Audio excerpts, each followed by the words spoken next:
in the room. Okay. Hang on 1 second, Sue. You tell me. That other Scott is not ready yet. Yeah, stand by. You can start in, what you doing, Scott? I'm ready. You ready? Sue, you can start anytime. All right, we are calling this meeting to order of the Parks Commission, 6:01 p.m. on December 1st. And we'll first ask for a motion to approve the minutes of our November meeting. I'll move approval of the November, whatever that was. November, I don't know what day it was. 3rd, I think, meeting minutes. I will mention to the commission that I did submit some edits to Scott beginning of the last week, whatever little minor things that I saw, and then I requested a few points be added into the minutes, which were points that we made in our discussions, and I thought it was useful and important to add it into our written record. And they are draft minutes, so subject to approval. So that is already in what you see, and then I will wait for a second. Do we have a second? I'll second. Okay, then I have one, actually I should have done this in the first part. I do have one additional thing that I spotted when I reread the revised edited minutes. In 5A, it says Ms. Murthy attend to introduce this new event. It should be Ms. Murthy attended. That's the only additional thing that I saw in the, almost Scott. Yes, I see that. Is there anything else that anyone would like to add or subtract? Hi, Sue. This is Heidi. Hi, Heidi. Hi. Just to mention, I was not at the meeting last week. I was. It appears that I was given attendance. Thank you, but I wasn't here. And in saying that, I wanted to apologize. My sister-in-law had surgery last week, and I had so much going on, I completely spaced it out. So I want to apologize to the committee and to the public in general for not letting people know I wasn't going to be there.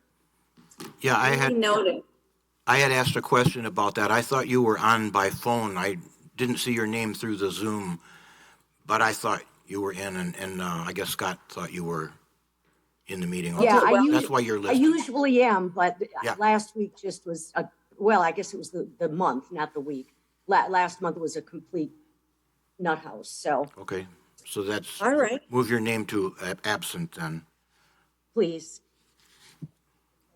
Anything else? All right, well, if there are no other changes, edits, etc., all those in favor of approval of the minutes as revised? Aye. Aye. Aye. Any opposed? The motion passes.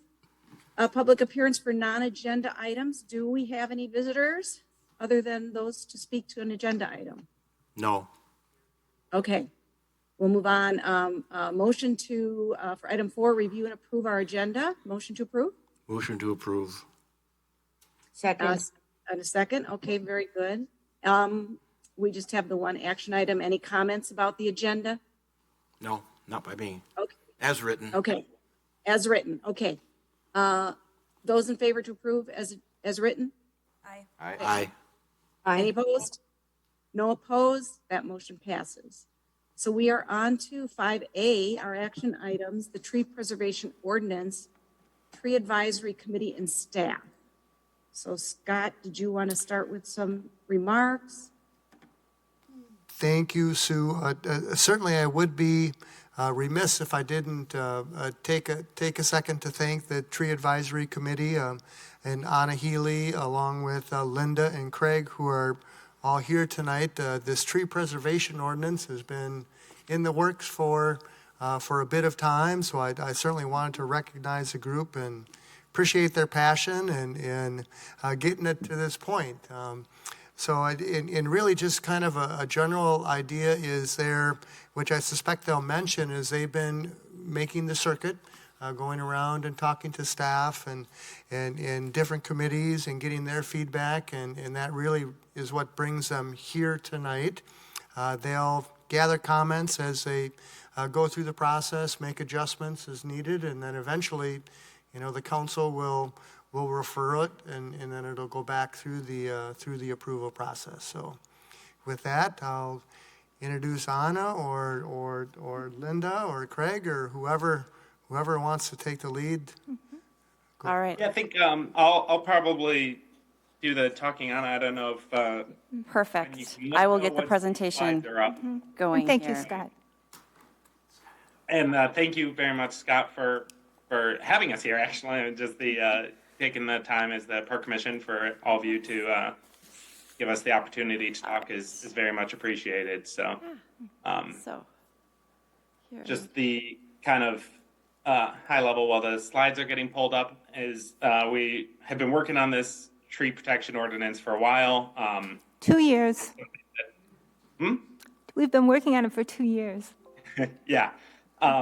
And also, sorry I couldn't be there in person today. I meant to present this in person. My family's sick, so we all are kind of stuck at home today, more than I expected. So, great.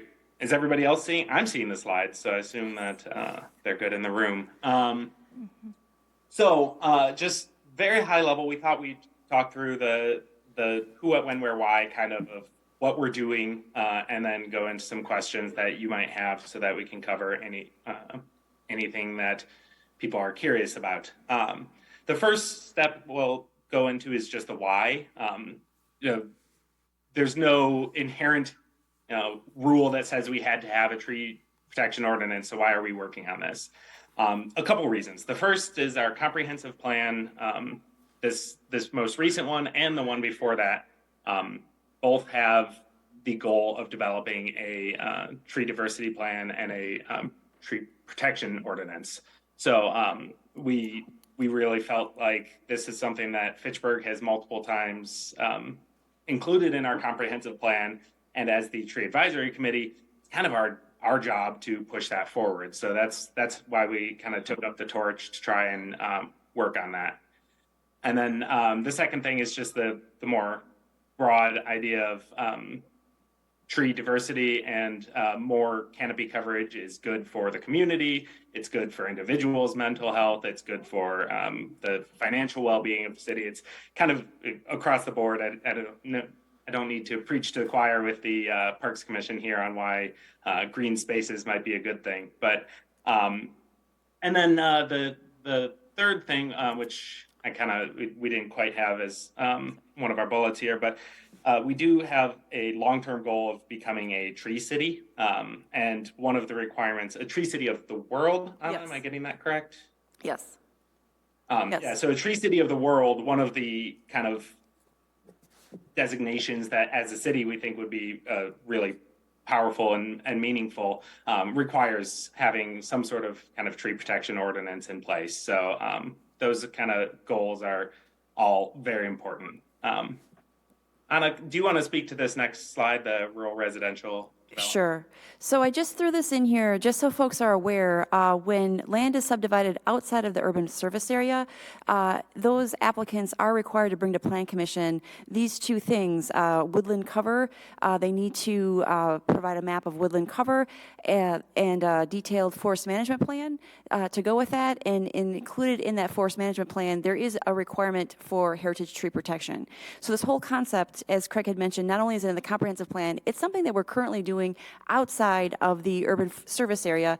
And what we're proposing tonight would bring this type of protection for heritage trees and potentially other trees as well inside the urban service area. So I just wanted to make folks aware that this is not a new concept here. The rural residential development criteria have been in place for over 10 years, and as far as I know, there haven't been any issues. I have reviewed several forest management plans. I have worked with several landowners on preserving heritage trees outside the urban service area, and it has not caused any problems that I'm aware of. So I just wanted to put that out there. Yeah, perfect. So then moving on to the what, we sent along with the packets, I think you all have this kind of track changes of the sections of the actual ordinances we're proposing to change, but it's pretty simple. Of course, nothing is simple in these areas, but as simple as it can be, where we're proposing adding a requirement to the preliminary plat process that would require a survey of trees and then a tree protection plan. There's not really anything in our proposal that requires a specific plan, basically anything specific in the plan, just that there be some sort of plan, and that the urban forester position has the opportunity to provide comments on it. So the reason for adding that into the plat process is a lot of times we don't really know what trees are even there, and having it trigger on the plat is a really simple way of including it into city processes that are already happening. And the idea of having a plan is that as long as we have the opportunity to see what trees are there and provide some feedback, we're really hoping to kind of change minds in the direction of keeping some things that otherwise might just be torn down because people don't really know their value, don't understand the difficulty of replacing those trees, all sorts of reasons. So having that plan in place, we think, will be really helpful. And then the other half of the what is just a change to our the definitions section in chapter 54.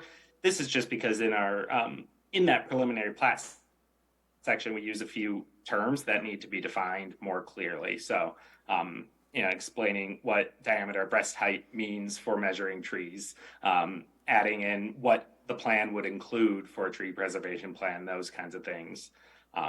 And those two changes are the only two what's that we're actually proposing here. So it's kind of a two-pronged approach, the adding it into the plat and then the definitions that come next.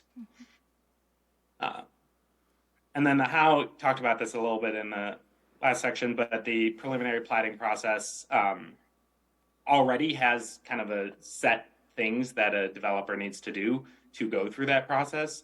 So this would be added into that section where somebody would have to then just get the survey and come up with a plan. We hope that would make it really integrate well with the existing city processes.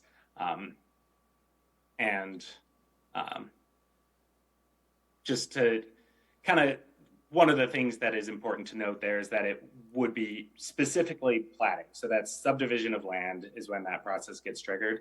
So a lot of the frequently asked questions we've had, one of the ones is, what about if a citizen wants to just cut down a tree in their yard? This doesn't touch that process at all. It doesn't change anything for a normal landowner doing what they want to do on their property. This is only when somebody comes in with a plan to subdivide a plot into through the platting process that this would be triggered. And then kind of brief overview of the process we've taken so far. This is actually, I think, a pretty trimmed down version of our time. These are the highlights. Yeah, we have spent quite a lot of time as a committee and as individuals over the past couple of years talking to different commissions. The top one here, this was when we presented just the concept to the Parks Commission a year and a half ago now. We've met with the city attorney a few times, some of the different city staff to try and get as much feedback as we can. We met with the mayor over the summer, the city attorney again. The growth process of trying to really get as much feedback as possible has been extensive, and we think we have come up with an option that's going to be pretty strong because of that. And just this kind of just is to let you all know that we haven't just been pulling this out at the last minute. It's something that's really been in the works for a while. The when here, this just reiterates again, it's just the preliminary platting process. Ideally, down the road, we might have more robust tree protection ordinances. We really don't think that that's something that's likely to happen with this round. So our plan right now is just to focus on this platting process and try to involve pre-planning in our overall in development. And I will let Hannah talk a little bit about these last slides. All right, thank you, Craig. So basically, if you're wondering how would current operations be impacted, when a developer goes to Plan Commission with their submittals for the preliminary plat, and I think we provided you a redlined copy, so you see how that would change. They would have to submit 2 extra things for review by the urban forester and naturalist. So impacting, I'd be looking at those plans. Honestly, I look at a lot of those plats anyway, so it's it's work, but that it wouldn't, it's not like we have to hire another person. And we kind of go from there, and it's more of a conversation piece than really you have to do anything specific other than mention the trees on the plat. For example, a recent plat that went through was, there are probably at least a dozen, if not 15 heritage oak trees, on that site, and they weren't on the site plan because they weren't required to be so. So if you're looking at that and what they're going to do, I'm sure most, if not all of those trees are going to be lost, but you'd have no idea unless you actually knew that site. So this is just kind of getting at, it's just another piece of information to give to Plan Commission, to give to alders, to give to, anyone who may be reviewing any of these submittals. And just for an example, I think most of you are probably familiar with the courtyard, which is the development that's going on adjacent to McKee Farms Park. This is an aerial view of what those 2 lots looked like last June, and you can see there's a lot of trees in this on these parcels, and I believe all of them have been removed. A lot of them are within the grading limits of the building. The one tree that did catch my attention was here in the corner. It's this, I don't know if you can, it's this tree here, which happens to be a heritage oak tree. It's probably at least 200 years old, was a bur oak there right in the corner, right on the property line, and it abuts city property. And this is what it looked like last July. It was outside the grading limits. Beautiful tree, has been there for longer than Fitchburg has been a city. And you can see it's outside of the silt fence, outside of the grading limits. And you would think that this would be a good candidate for preservation, and it would add value not only to our park, but also to the courtyard development. But just because it was not on the site plan, it was not considered, it was removed to put in a path. So, and you can't tell me we couldn't have tried to save this tree, or at least had the discussion on how we could have saved this tree and added value all around if we had known that tree was there when we were doing the planning process. So that's one of the, that's just an example of how this would have kicked in, and we would have potentially had the opportunity to keep this tree in the landscape. Can I ask you a question? Sure. Can we ask the developer to plant a couple of trees because they remove that? We could. We can ask them, and they might do that. Yeah, we could. That's a good question, and that's a good thought. So I think we'll open it up to questions here in a moment, but I wanted to take one quick moment to just go over a couple that I think are going to be pretty common questions that people have that we've addressed a few times. The first is, what kind of cost would this add to development? Developers already have complaints about the affordability of developing, how impactful and burdensome would this be?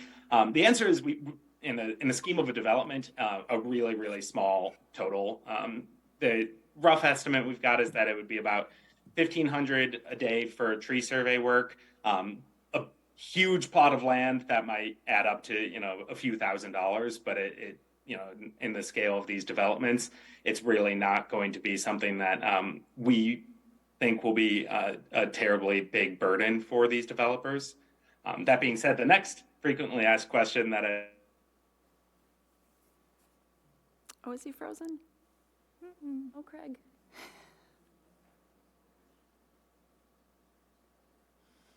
Oh, no. What do we do? Sure. Craig, you're frozen. So I think what Craig was trying to convey there is, if we hear about how this is going to be an onerous thing on the developer, it doesn't necessarily have to be.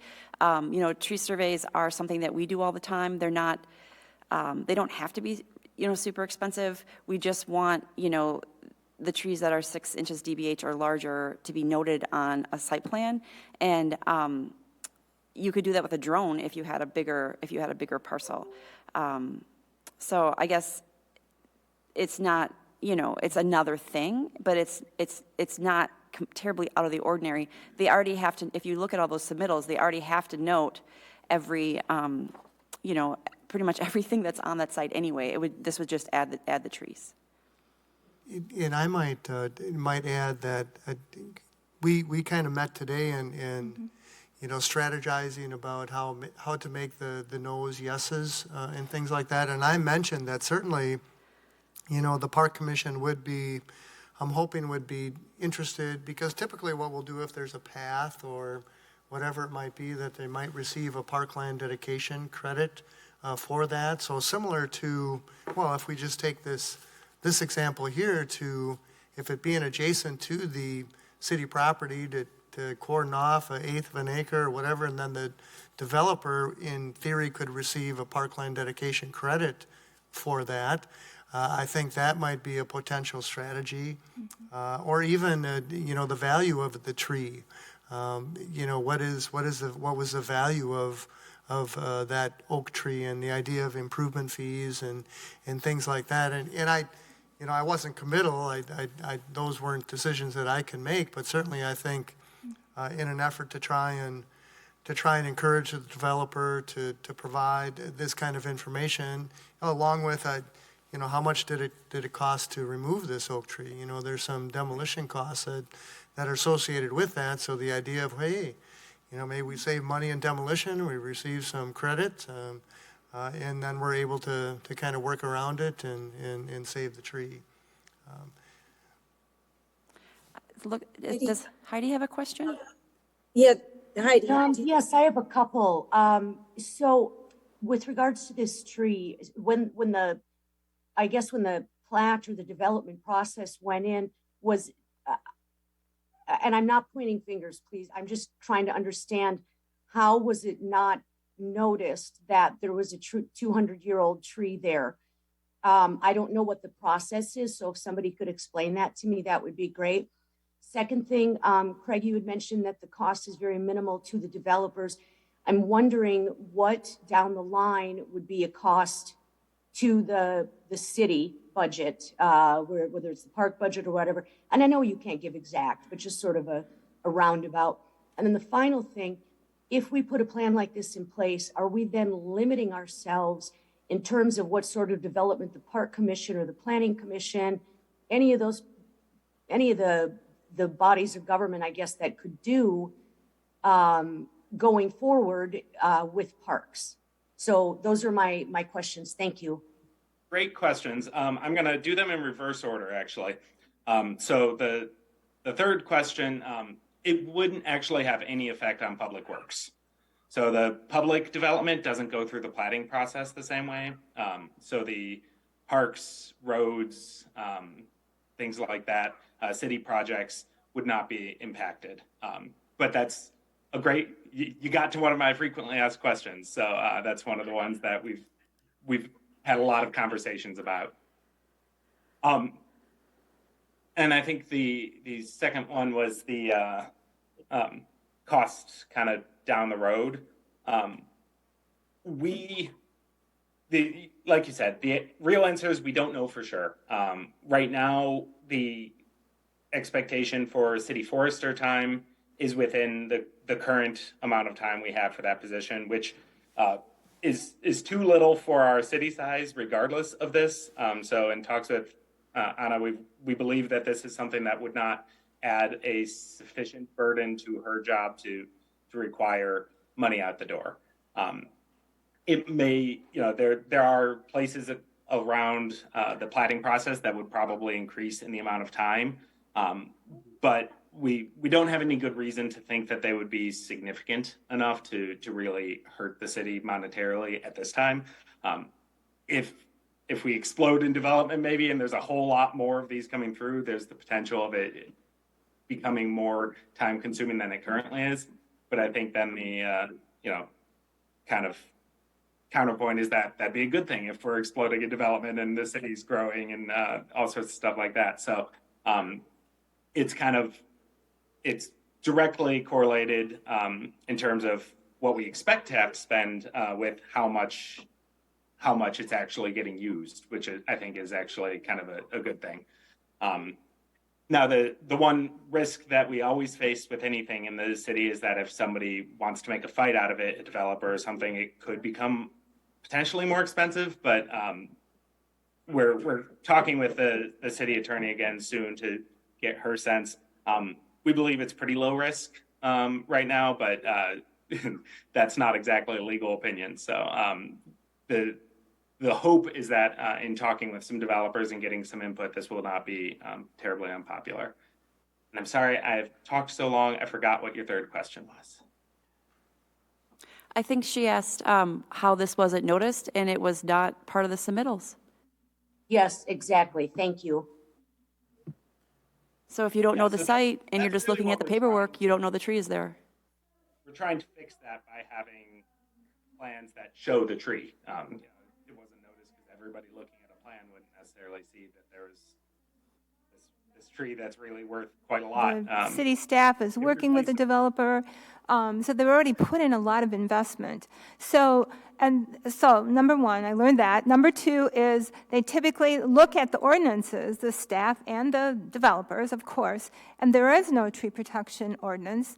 So the idea is that if it's upfront in the ordinance, then they'll know that. It will be in the plat, and all the planning initially that takes place will include that before it gets to Plan Commission.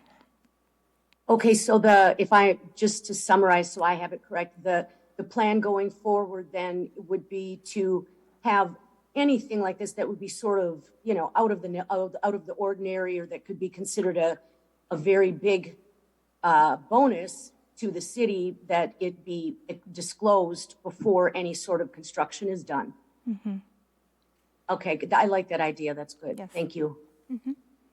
I apologize because of the sick family here. I'm going to have to go pretty soon. I think I have time for maybe one or two more questions, and then Anna and Linda are more capable than I am of answering them anyway. So if there's any after I have to head out. Oh, thank you so much for being here, Craig. Yeah, we appreciate all the work you've done on this, Craig. Yeah. Thank you for taking the time tonight to give the presentation. Yes, and Craig, thank you. And Craig is the person who presented to us in October 2021. And since then, he and Anna Healy, the forester, and Linda Brewer, and other members of the Tree Advisory Committee, they've just been relentless. This has been never a month off of working on moving everything forward. So I really appreciate all of your work, and just wanted to say that before Craig says goodbye. Mm-hmm. Thank you. Very much. Okay. Are there any other questions of Craig before he clicks off? I think we're okay, Craig. You can. Well, thank you so much for everybody's time. I very much appreciate you giving us an ear. So. Yes, we have some questions from I here. do have some questions. Oh, whether or I'm not- sorry. Okay. I'm sorry. I don't have that view. So go ahead. That's fine. and- I guess I have several questions ranging on different areas, and, nope, you're good. My first question would be, why are we doing this at the plat level? We aren't looking at CSMs, we're not looking at redevelopment projects. That was what was recommended by the department head of the zoning and planning at the time. Okay. So that was when we met with Sonia starting in October of 2021. That's what she recommended as being the most effective way to get at preserving the most trees. Okay, I can understand that for perhaps some of the larger projects. So after we have a plat that now, well, okay, do these trees transfer to the final plat?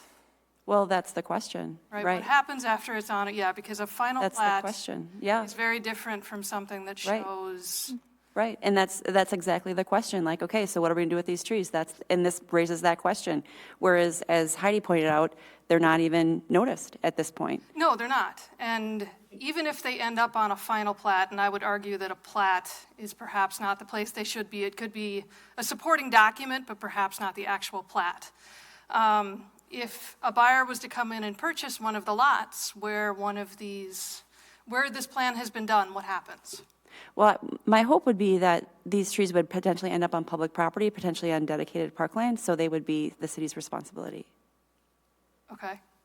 So any tree that's over 6 inches that could be a specimen No, tree. so if you look at the example that I gave, so in this situation, I bet there were 25 trees that were taken out in these 2 lots. Really, probably the only one that we'd probably really look at saving would be that oak tree.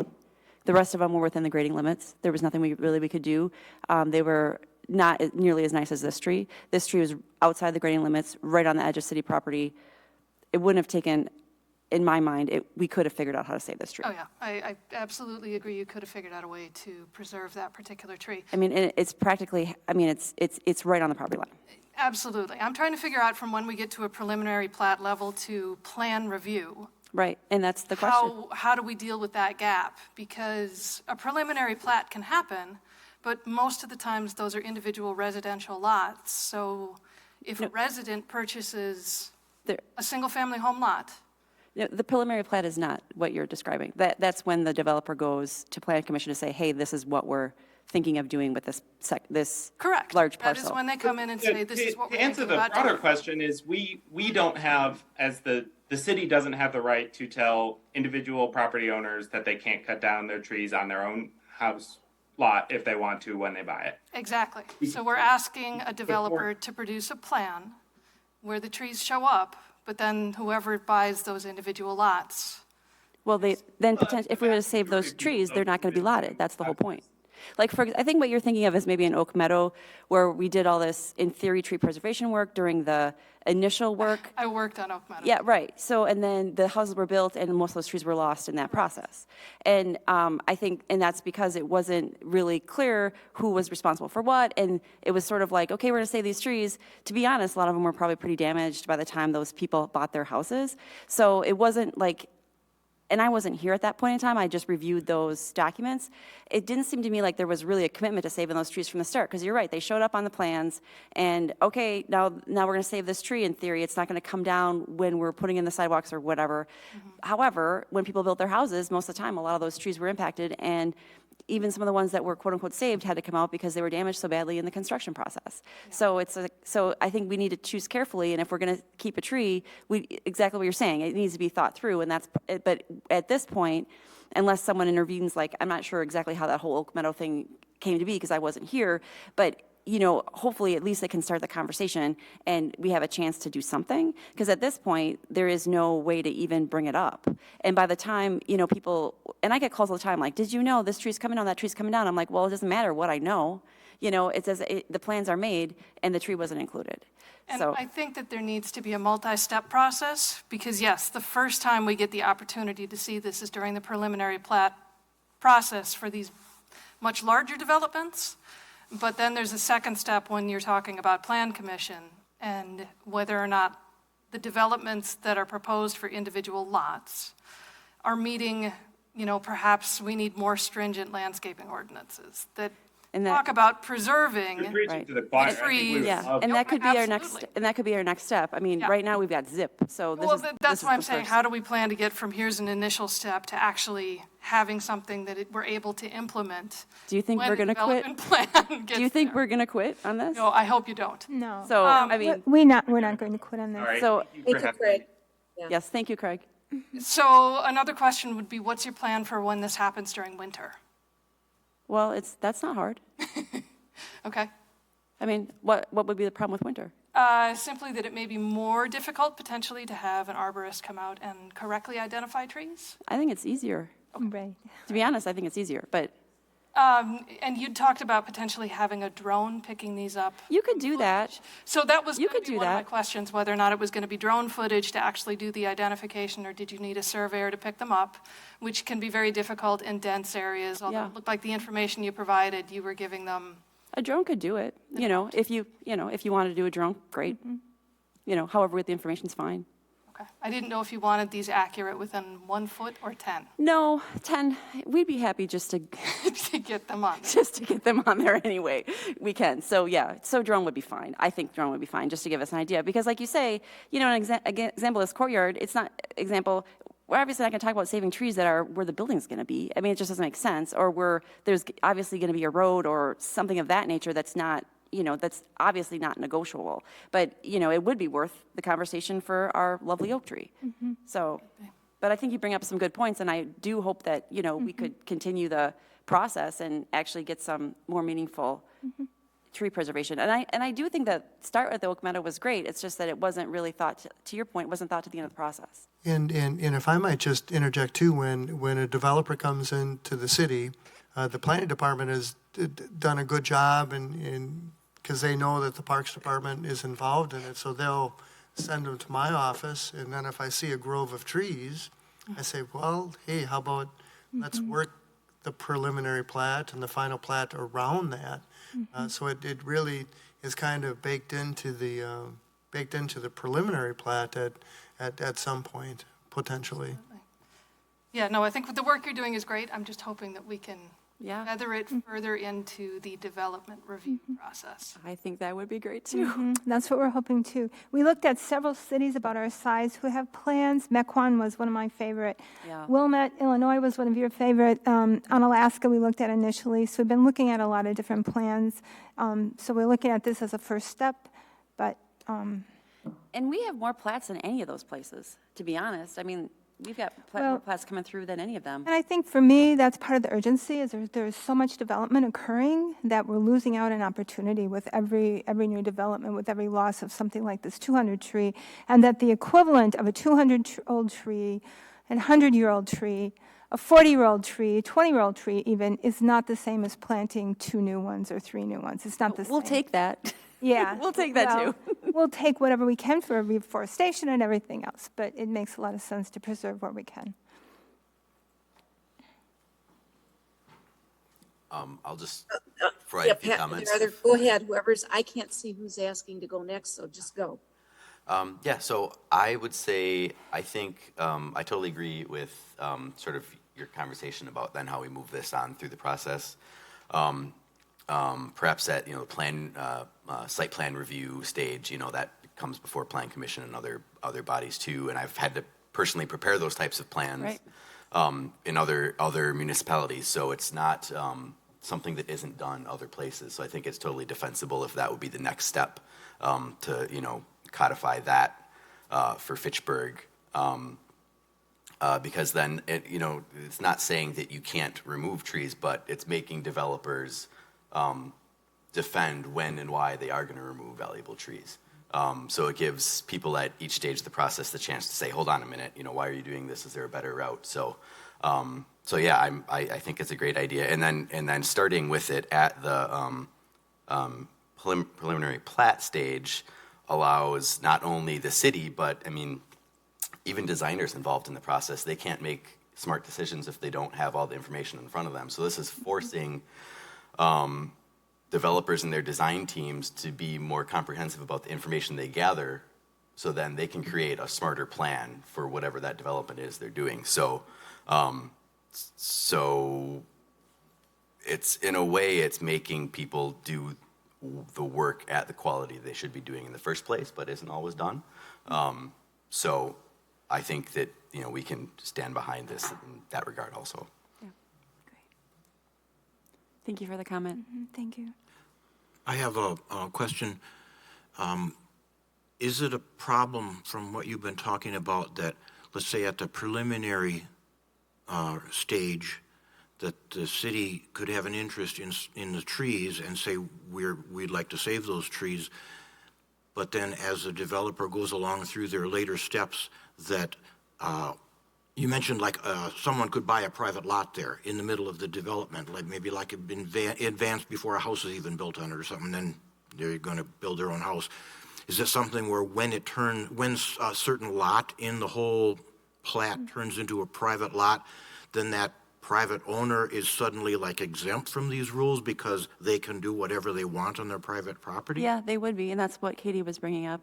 We did buy, or, well, I'm not sure if it was Parkland dedication or the city purchased it, but in Swan Creek, we did buy the lot, or it was, I think it was probably Parkland dedication, around that black walnut tree.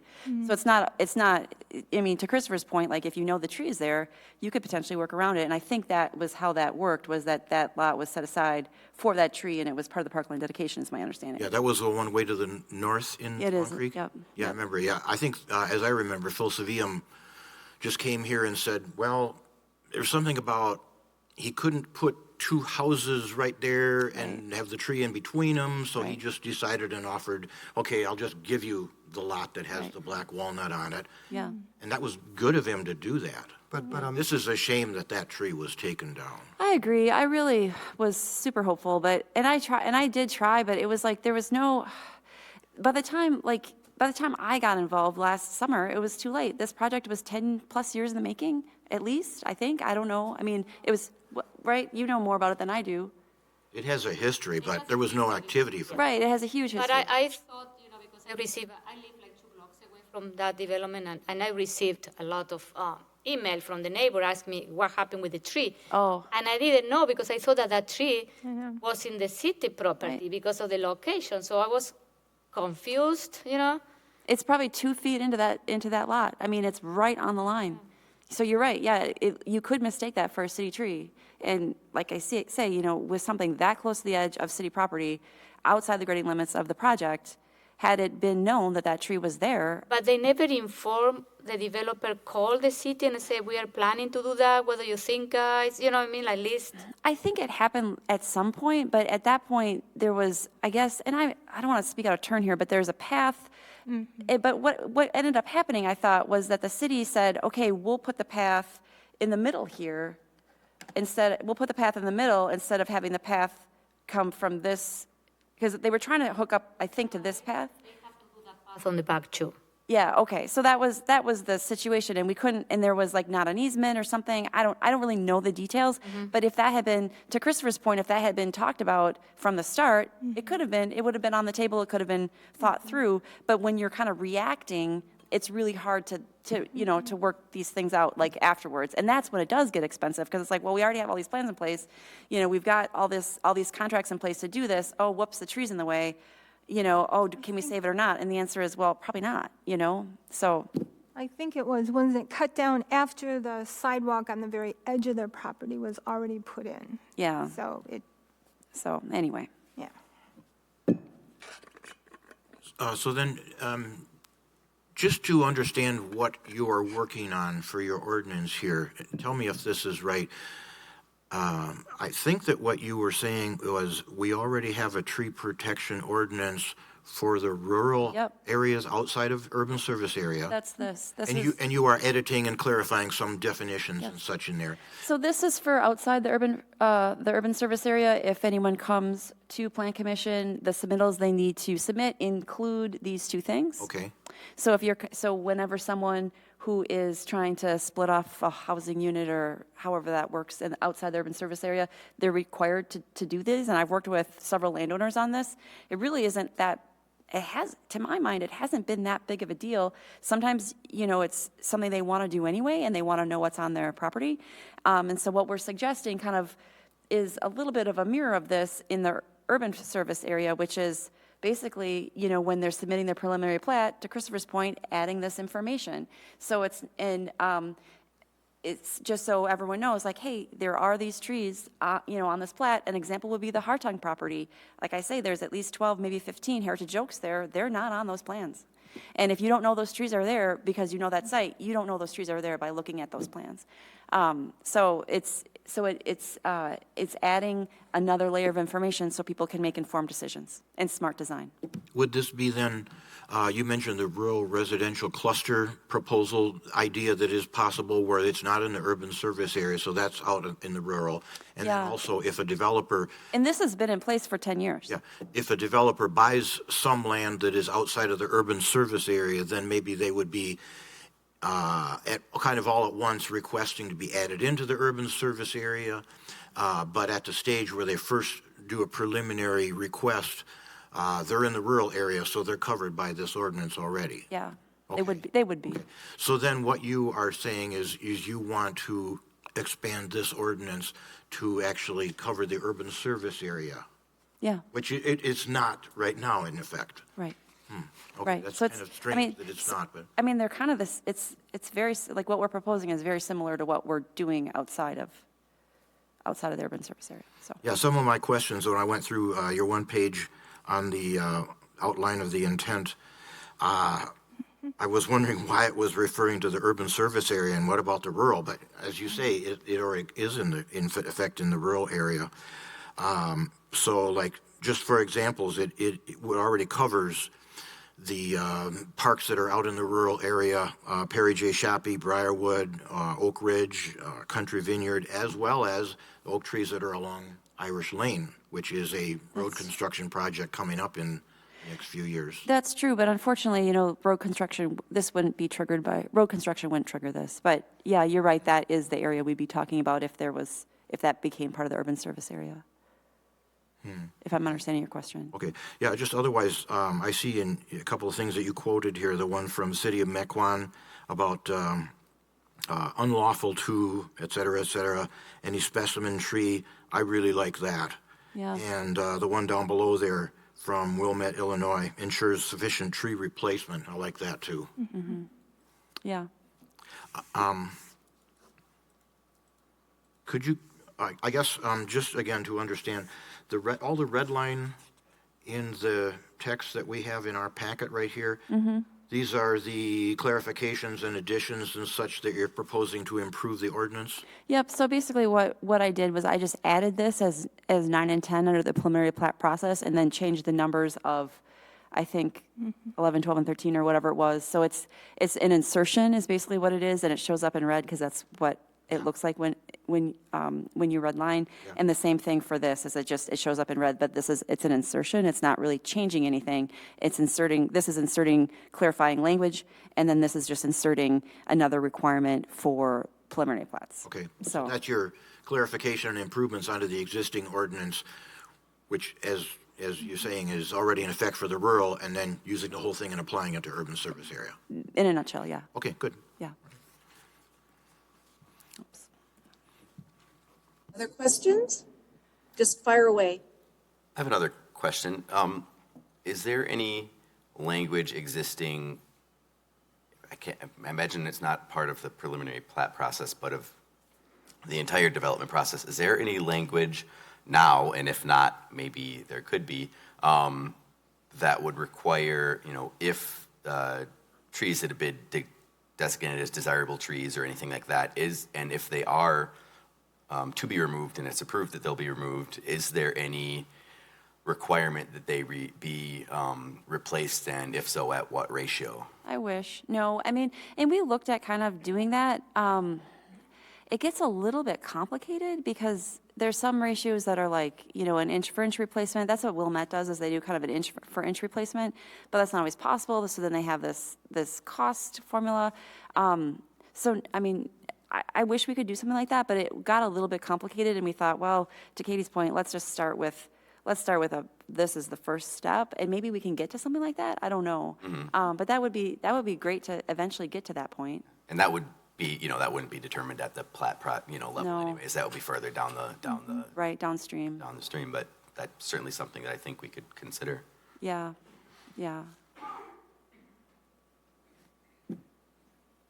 Any other questions?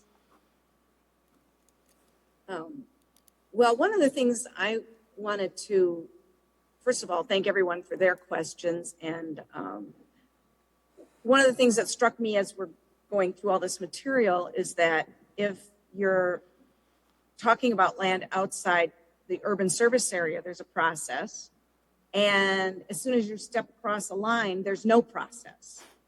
And so what's being proposed here is a process, but when you compare to other communities or what would actually be top-notch tree preservation, this is just a starting process. Right. And I'm not looking down my nose on the fact that it's a starting process, and it's what was the tree advisory committee was advised between the city attorney, the city administrator, others, because they've had numerous meetings with staff, that this is all that could fly right now.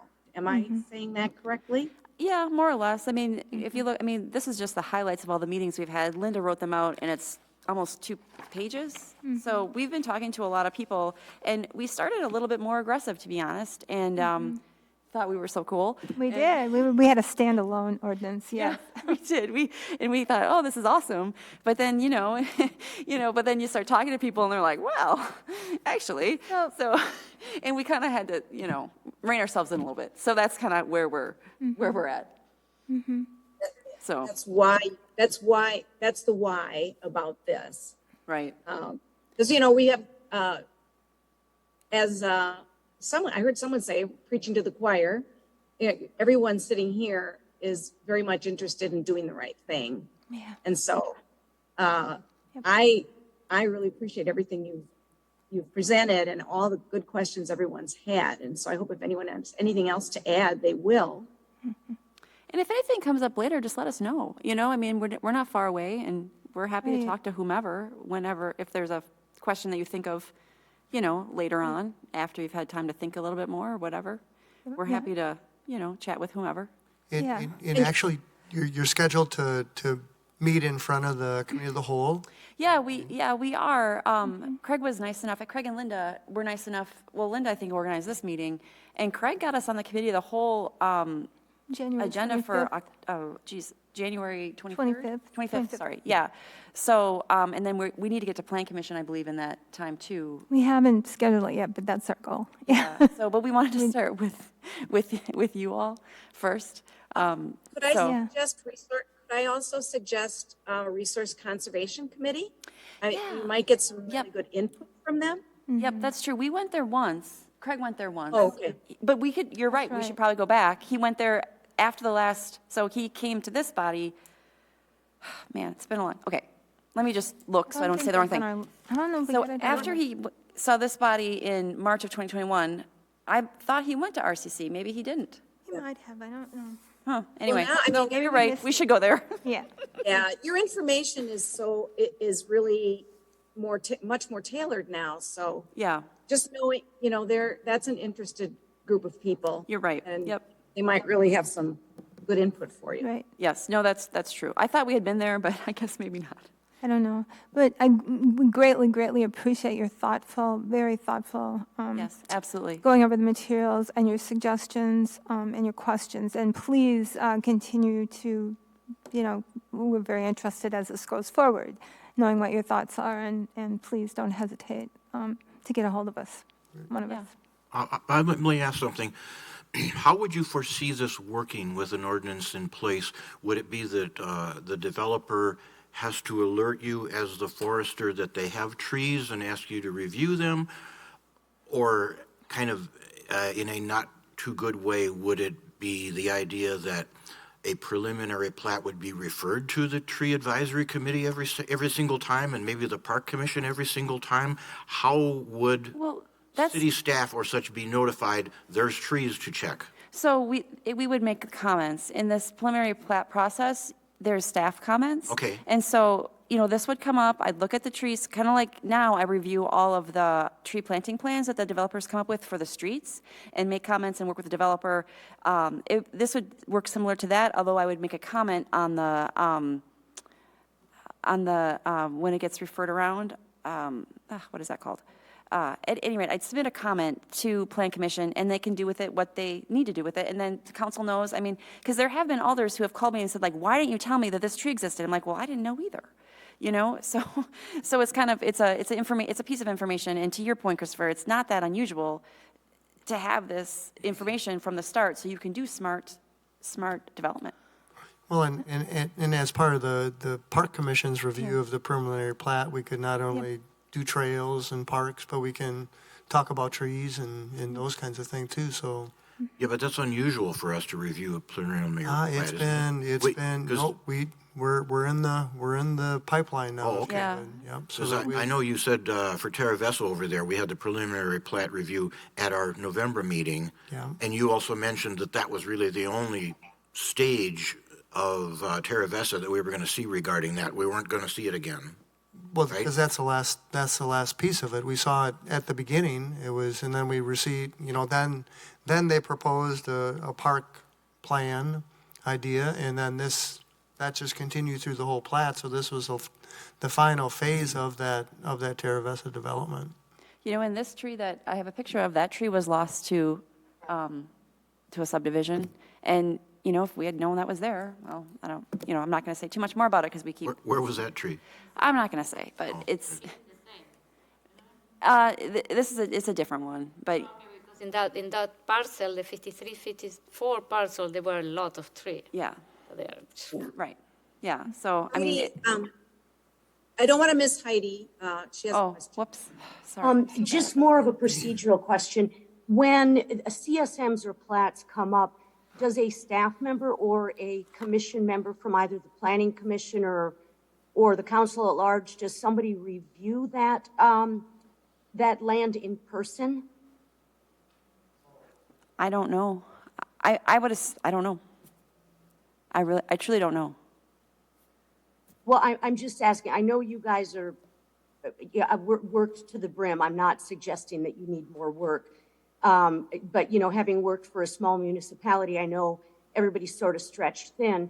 One of the things that we did is that somebody either from the Planning Commission or the Park Commission had to review physically each CSM or plat division, just to sort of get an overview. And I mean, I don't know how many we have in this community, if that would be an astronomical request. I'm just curious. I don't know if someone goes out there to look or not. I mean, it's all private property, so you can't just go wander around on your own. I've been asked to comment on a few of them, and I have to obviously stay in the right of way, and then I submit comments, but I don't know if that's standard practice here or not. Okay, thank you. Anybody else have questions or comments? Speak now. All right, if we have no further questions or comments, obviously, Scott, I'm going to say we're not voting on anything. We Nope. just received information and provided comments, correct? Correct. That's correct. Yep. Okay, Thank you for having us. Thank you Yes, for your time and very attention. much. Thank you for all you do. and thanks for all your time, both of you. All We're very your work. excited about this, so we're happy to hear you are too. Okay, so agenda item 6, discussion and action items. There is nothing listed, and we are on to Just 7. one comment. Since we are saying we're not going to vote on it, it seems like this particular item should have been not in the action items, because we decided action items we were going to vote on these. Maybe it should have been in discussion/action, that we defined that category as we discuss it, maybe we vote, maybe we won't. Just to, keep our agenda straight and clear for everybody. No, Yep. Noted. I apologize for the miscalculation or the miss. Okay, so now on item 7, communications, Scott, you have things to tell us?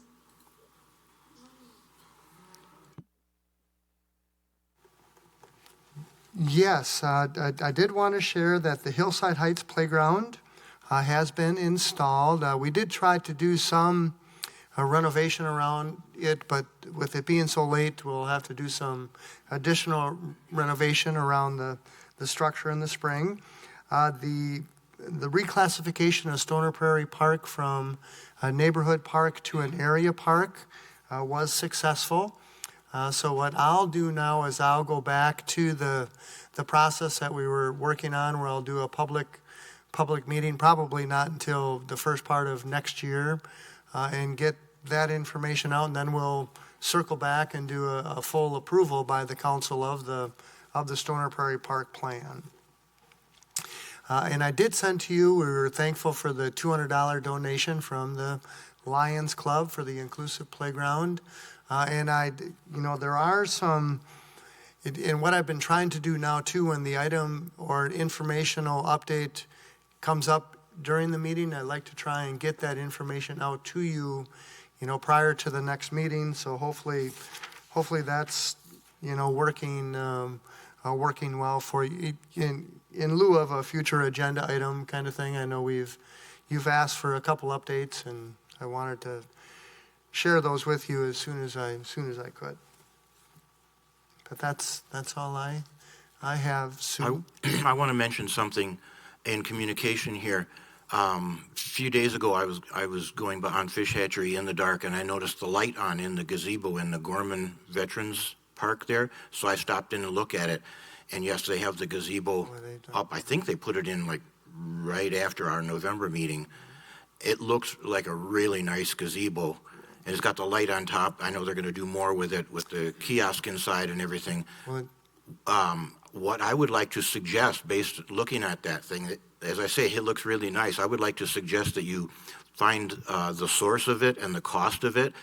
If we were going to put more gazebos in other parks, I would be more in favor of that kind of a gazebo, which is built of wood, rather than these, solid steel ones that are put up. And maybe it would be cheaper. Just find out what it costs. Well, it may be less expensive, but at the end of the day, they've committed to maintaining it. So, they're painting it and all of those kinds of things. So it really, our methodology in the parks is try to put something up that's I know you want things to last 100 years. Well, I don't want to have to go back and paint them is what I don't want to do. Well, find out what it cost.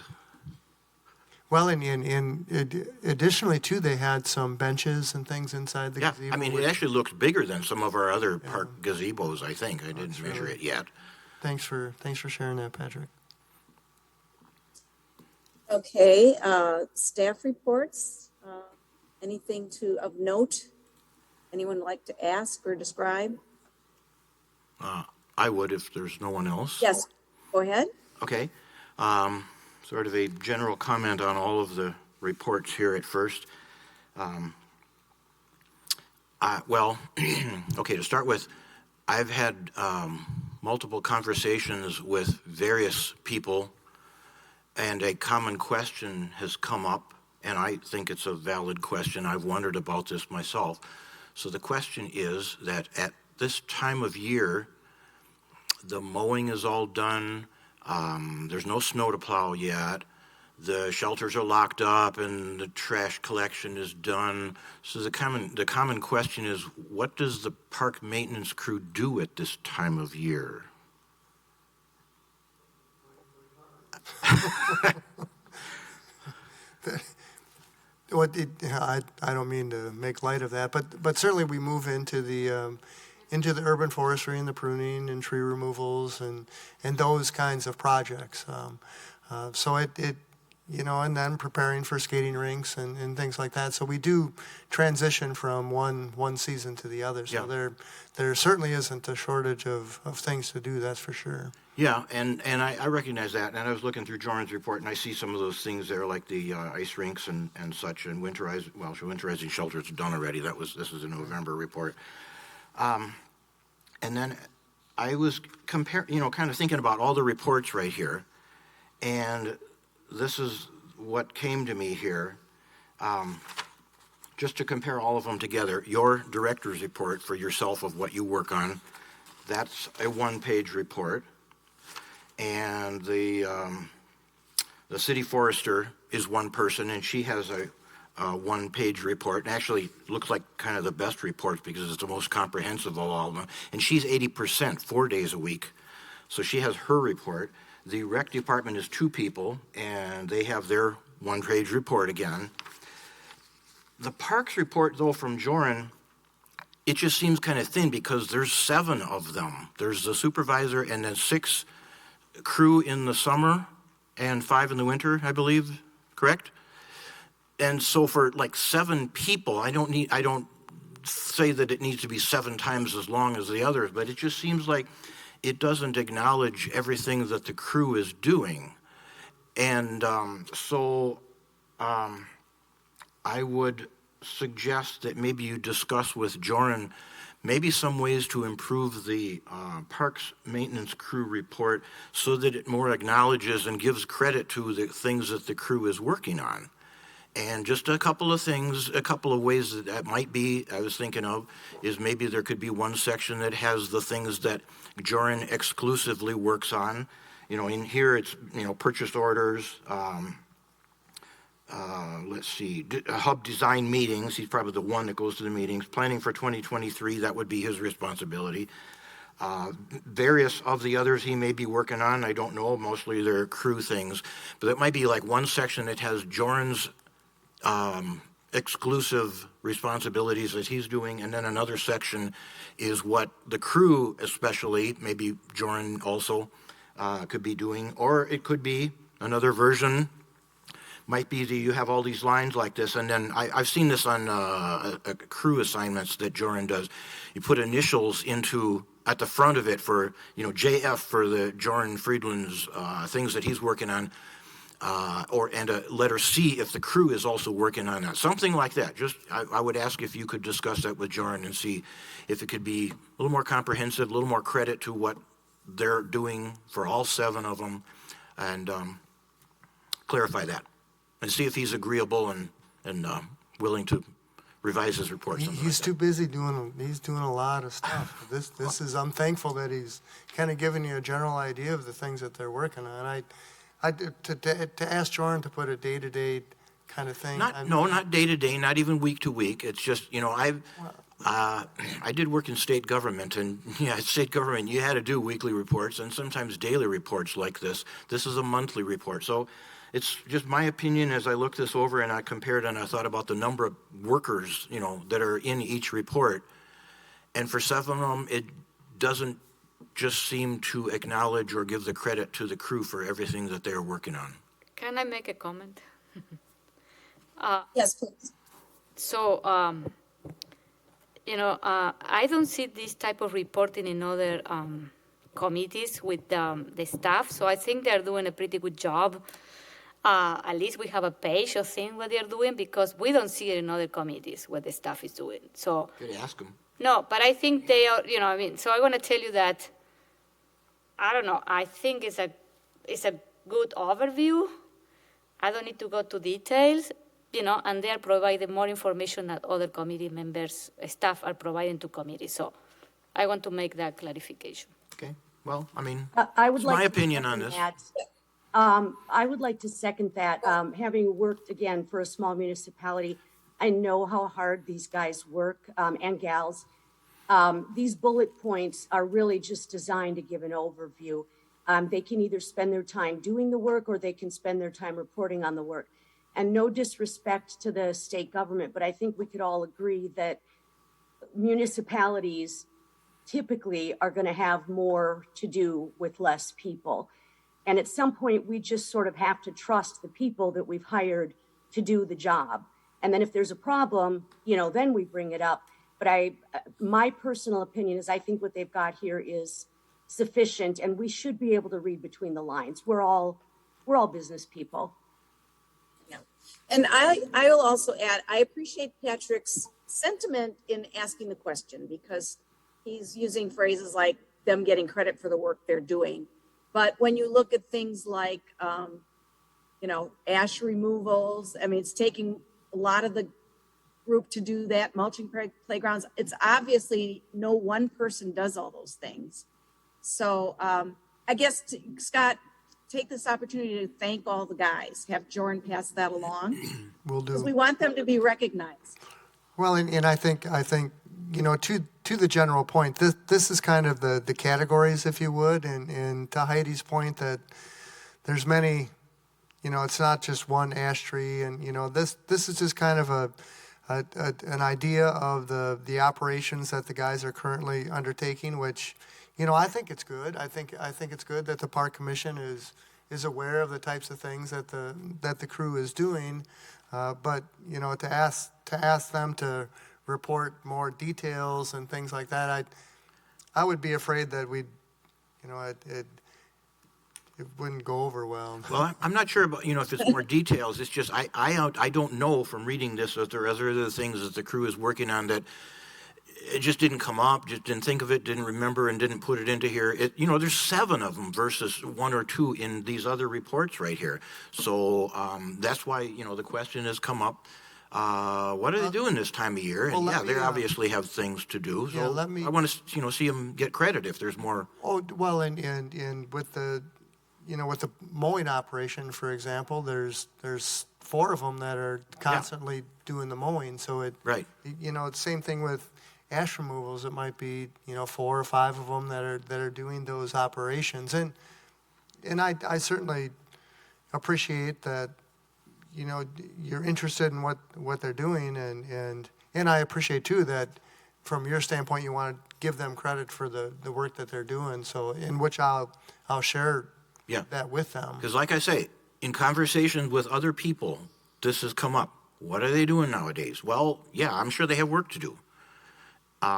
Okay, I want to comment on one line on Jordan's report right here, installed dog park drinking fountain. Now, this is partly has been disappointing, but partly encouraging, because like for the past 3 months, I've seen nothing going on there, and I've been there checking, and I only saw the 2 pipes coming out of the ground that I mentioned in an October meeting, and I hadn't seen anything before or after. But now, just today, I see an electric line was installed between the electric source and over to the well. So things are happening again. They're working on that again now. It's, been awful quiet there.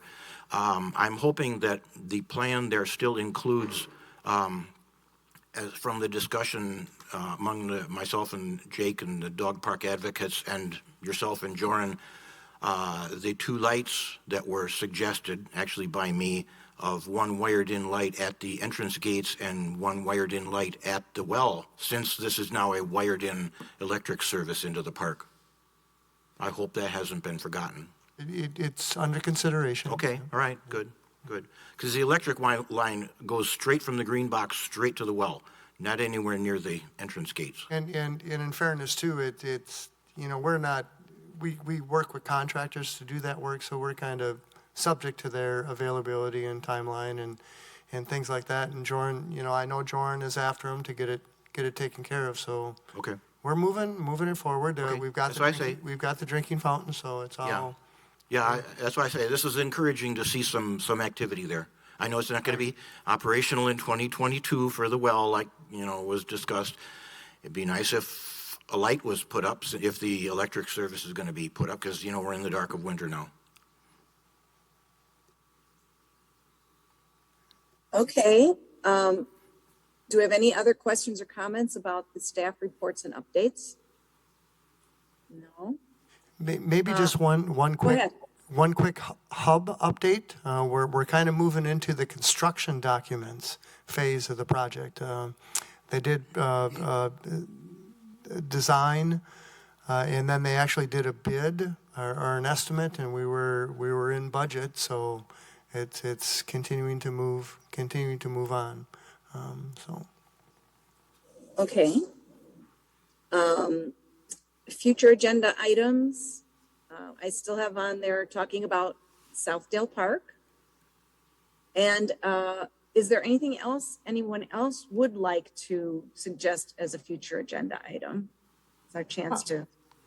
This is Heidi. I'm wondering if we could, and I don't know, it's been a few months, but maybe quarterly we could get an update from the teen center and just see, if anything has progressed, if they need our help on anything. Just something brief, nothing, enormous. Okay. I can see what I can find. Yeah, I can see what I can find out about the teen center. Okay. And then on to announcements. The next 2 meetings are January 5th and February 2nd at 6 p.m. And then it'll be spring after that. Julia's got a question, Sue. Okay, go ahead. So, Scott, what about, have you talked to the people on the 9 Spring Park to create an ice rink there in that area? The 9 Spring, the golf, Yes. Because during the winter time, it's kind of like there is no activity there, and maybe we can do a lot of activity there. Well, and certainly I know they tried to groom a cross-country ski trail Yeah. through there. The ultimate Frisbee course is open during the winter. But the idea is maybe in the future, to have an ice rink, Well, we did try an ice rink a couple years back, and it was difficult because the terrain was kind of uneven, kind of thing. but we can do it even. We can, and to your point, Julia, I think when the hub gets there and those okay. kinds of things that we should really take advantage of winter kinds of activities there with the sledding hill and those kinds of things. No doubt. In the longer term, the hub is going to have an ice rink in the winter. That was Under the- that was removed. Well, the roof was removed off of it. Well, and the refrigerated ice rink, if you Well, if you yeah, that remember. was not a good idea, but still, the cement of now it's an open court without a roof over it. That's still an open ice rink, right? It could be a possibility in the future. In the longer future, yeah, when it's ready to go. I have a question. Sure. Go ahead. Some of the parks in other municipalities, they have some tree for Christmas. Have we considered in the future to do something? Now it's too late, okay? Maybe in McKee Farm Park to do something that people can come to the park in wintertime with some lights and can we do something fun in the park in You winter? can head the committee, Julia. Decorate the tree? Okay. Okay. It's gonna be on my list too. Well, and absolutely, Julia. I love it. I love it. So I wasn't quite hearing the question. So a tree lighting ceremony, a decorated tree, and then there's a ceremony. Yeah, it could be Tree nice. tree decorating event. That would be cool. Well, and It'd be lovely. and maybe what we should do is we should have a park commission party at McKee Farms Park, and all the park commission members could be there and volunteer, and we could do Because it. there's a lot of things that we can be done there. Well- We have a shelter that we can open to have hot cocoa or chocolate, and then we can have the ceremony. Or we can do some, you know what I mean? Well, and- to make and- because we are lacking a sense of community here Yeah. in this. Well, so and how we can create those a community. those light poles, I think those light poles have outlets in them, Julia. So I think there would be power. So we, in theory, could do something around the circuit to do something Christmassy. Lights could be Let- on the shelter, too. Well, right. Let's put it on the next agenda and talk about it. Yeah, because I'm hearing good ideas. Sure. Okay, perfect. Any other, well, we've sort of worked that into announcements, which is just fine. We're going to put that on our future agenda items. So now we're ready to adjourn. With no objections, a motion to adjourn, please. I'll move to adjourn. All right, a second? I'll second. Those in favor of adjournment, say aye. Aye. Aye. Aye, Any opposed? 7:19. No opposed at 7:19. Thank you, everybody, so much. I really appreciate it.